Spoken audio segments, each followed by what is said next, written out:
Video pasca terjadinya insiden gerbong kereta api barang mengalami anjlok viral di media sosial. Video tersebut diunggah oleh akun Instagram @terang_media pada Sabtu 13 November 2021.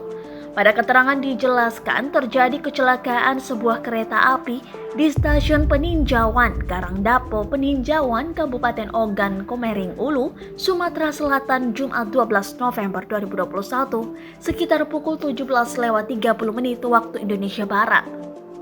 Sedangkan untuk penyebabnya masih dalam tahap penyelidikan. Terlihat dalam video kondisi kereta api yang sudah terbaring di luar relnya.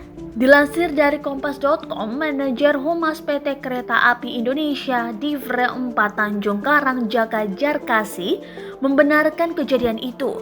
Jaka mengatakan kereta api barang bernomor 3991A membawa 22 rangkaian dari Stasiun Niro, Kabupaten Muara Enim, Sumatera Selatan menuju Tarahan anjlok di emplasemen Stasiun Peninjauan pada Jumat 12 November 2021.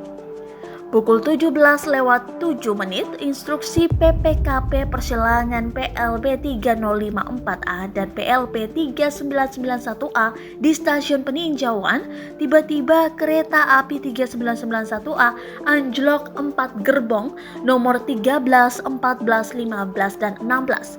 Ujar Jaka dilansir dari kompas.com Minggu 14 November 2021.